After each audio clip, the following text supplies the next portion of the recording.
The Yankees underperformed once again in 2021, coming up short against the Red Sox in the wildcard game. The window to win with this current group appears to have slammed shut. The team needs to evaluate ways to overhaul the roster for 2022. However, thanks to their dreadful playoff performance, they have a head start on the offseason and can get right to work on their plans for 2022. Here are 5 Yankees who will likely be sent packing this winter.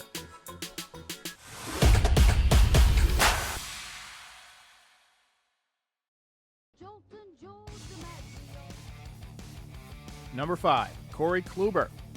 Despite authoring one of the biggest moments of the Yankees' 2021 season, a no-hitter on May 19th, Corey Kluber spent most of the season on the injured list with shoulder issues. This shouldn't have come as much as a surprise because he spent nearly all of the previous 2 seasons on the injured list with a number of different ailments. Kluber will be 36 years old in 2022, and having tossed just 80 innings this season, his healthy years appear to be in the rearview mirror. Father Time remains undefeated. That being said, Corey Kluber was not awful when he took the mound. He was 5-3 with a 3.83 ERA in 16 starts, but he had trouble getting deep into the game.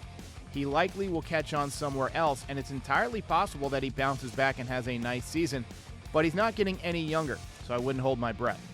The luckiest man on the face of the earth. Number 4, Luke Voit. Coming off of a home run championship in 2020, the Yankees expected Luke Voit to be a major part of their offense. Instead, he was once again a major part of their injured list.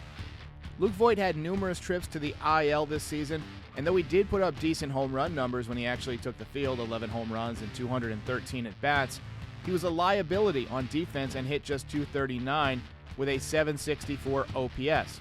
He also runs like he's dragging a piano behind him.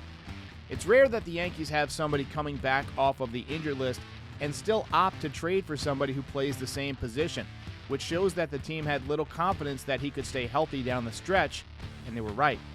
With the NL likely to add the DH in 2022, there's a good chance that we could see Luke Voit catch on with someone else and put up some decent numbers, but the Yankees need to move on. The most famous baseball player of all time, Babe Ruth.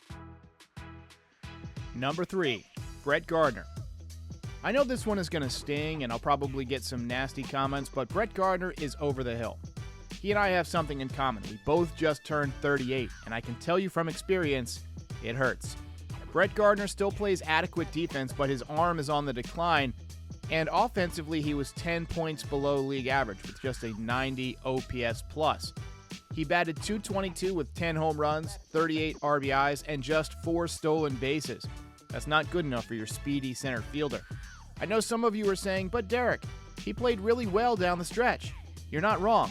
He did play well against some of the tired arms in August and September, but he was completely overmatched by good pitching in the wildcard game, and his bat speed is a fraction of what it used to be.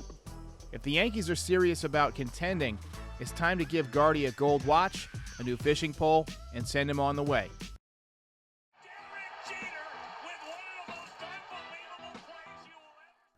Number 2, Gary Sanchez. Every year it seems as if we have this conversation about Gary Sanchez. Will he be back? Won't he be back? It's more exhausting than Ross and Rachel on Friends. Look, he turns 29 next season, so he's not a kid anymore.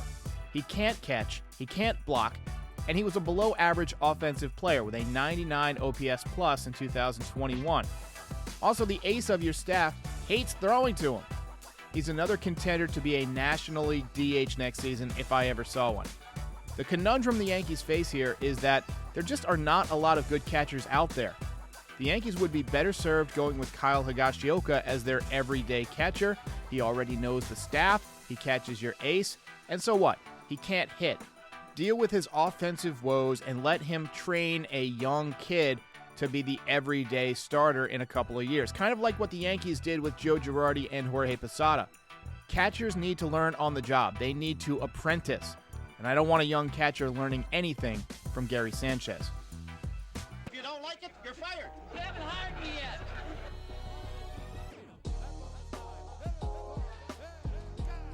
Number 1, Aaron Boone. He's not a player, but he is a Yankee. For now, anyway. He was handed the keys to a Ferrari and now it's in a ditch, and his insurance rates are up. Not a job well done.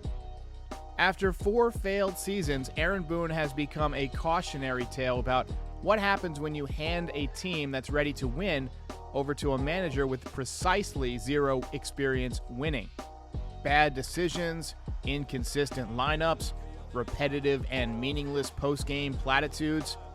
I think we've all had just about enough of Aaron Boone, and it's time to bring a different voice into that room.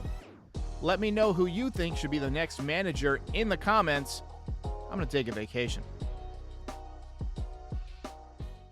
Honorable mention, Marcus Thames, the Yankees hitting coach. The Yankees were offensively a disappointment this season, and Marcus Thames is likely gone. Honorable mention, Aaron Hicks. He is under contract, but his contract is reasonable if you're willing to pay part of it. He might be able to put up some decent numbers if he could stay healthy, but he can't stay healthy. It's time to move on from Aaron Hicks. What top 5 video do you want me to do next? Leave it in the comments, and I will see you next time.